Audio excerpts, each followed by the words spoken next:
Hey, Kodiak here, and today I'm going to be going over the hunting ground. The hunting ground is unlocked under production base, which it is called the exploration checkpoint. However, when placed in the actual world, it is called the hunting ground. The hunting ground is currently, I believe, kind of more of like an in-testing feature. It's not something available on official servers, but it is something on private dedicated servers, and I do believe single player.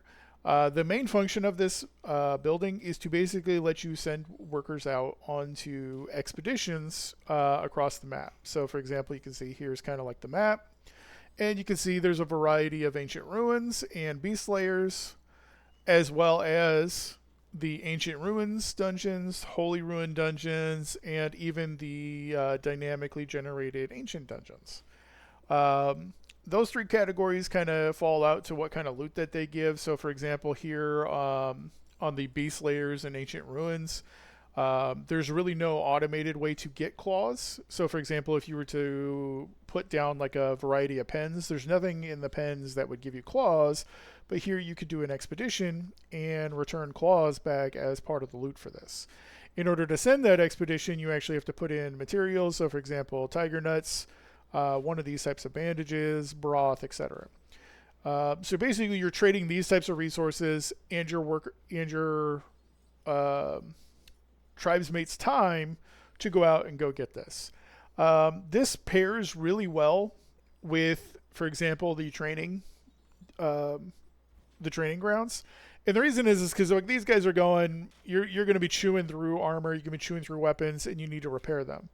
And you can see like here, like I have a bunch of guys, they're quite angry. Like, why aren't we getting that? So if we go down and we look at the repair station, we'll see that the repair station doesn't have any thick leather. So I need thick leather. I have plenty of the other materials, but we're completely out of thick leather. So thick leather is alligators. Now I have two options for this. I can either try to find something that's just alligators, or I could come down here and you can see that this one not only returns alligator skins, but also returns elite alligator carcass chunks.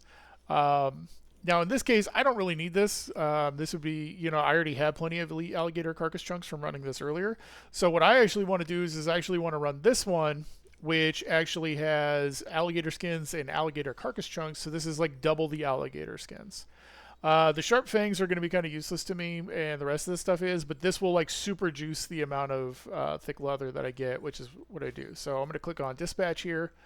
You don't want to send characters who are not combat characters. You can see these are craftsmen. If I were to go ahead and put into craftsmen, you can see it's a 0% success rate. This is terrible.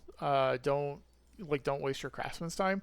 You actually want to put in characters who are more combat oriented or have more combat gear. You can still see it's 0% even with that level 60, but let's put in a couple of the coaches here who actually have some equipment, and you can see that jumps up to 80% and 100%.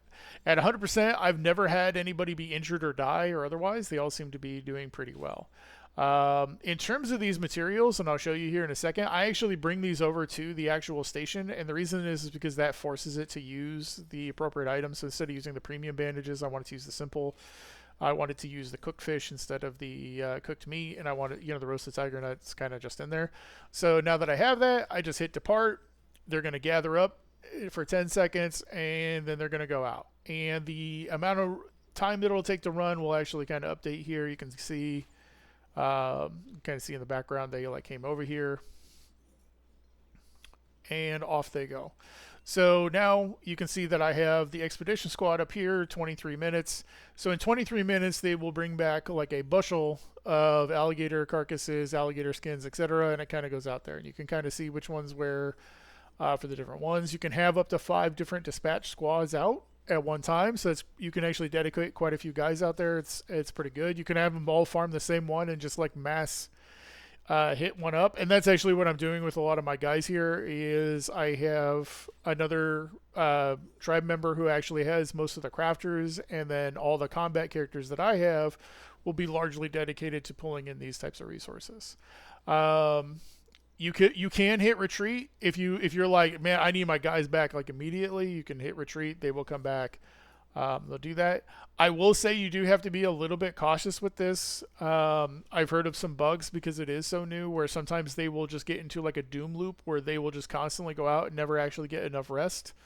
So they may kill themselves. So you may want to back these guys up if you're going to send them out onto the table, especially now that there's so many slots. This is the items that it actually comes into. I tend to favorite all of these so that way I can just quickly, grab all or withdraw all and then pull it out. But you can see here, like I put in my items and they're that way. The reason for that is because I have tight control over my foods. I don't want them, I only want items in here to do that. If I were to allow tribesmen to grab from all the food containers, then that would allow them to, they're going to eat like, they're going to have like no cocoa. Like the hot cocoa will go instantaneously because they want it for mood. Um, so I do tend to lock that up. Now, some of these other dungeons are actually quite interesting, but they are very resource intensive as well as labor intensive. So this is really nice because, let's say you don't want to go farm talc because we need talc for cannon shells. We need talc for cheap durability items. You can send 5 guys out to go get talc for you nonstop. But, you got to make corrosion tanks. I don't know how many corrosion tanks this is, so I don't know if it's self-sustaining. But the corrosion tanks, they take quite a bit of, like, for example, sulfur, poisons, and otherwise. So that's that can be a little bit of an investment. Refined bandages aren't too bad. And the rest of the stuff is very manageable. Onion salad, pancakes, and premium steaks are all very cheap. So that part isn't too bad. But some of these other ones actually kind of get up there and they start consuming much better foods. Another really good use case would be here, for example, bloodstones. Bloodstones are a late game healing item. And of course, if you're trying to make like a god character, the amnesia potions require bloodstones, so that can be really handy to go ahead and send it automatically that way. You can also pull in much higher level resources, for example, like delicate hides, as well as rare horns and the like. So there's some really good stuff. I haven't tried an ancient dungeon yet, but the spread of loot looks pretty interesting. You can pull in mithril and nanofibers and proton clusters. I don't think you get like one of all these things. I think this shows you just available, like this is like what the chances are that you'll pull in.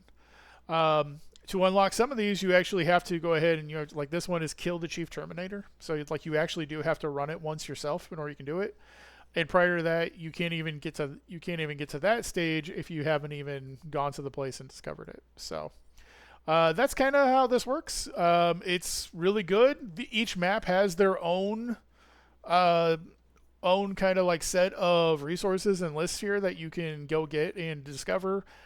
Some of the ones on the other map actually looked very interesting compared to the ones on here, but I don't know about. I mean, you would have to you basically have to set up 2 full bases with 2 full farms with 2 full everything to get to that stage, and that seems kind of like a giant pain in terms of managing just to get like extra resources coming in on the other map.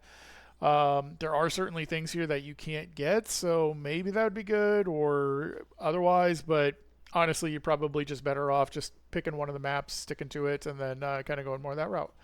And that's pretty much it. That's Hunting Grounds. They're a great addition. Hopefully they will get a little bit more refined and made a little bit better when they're more officially released.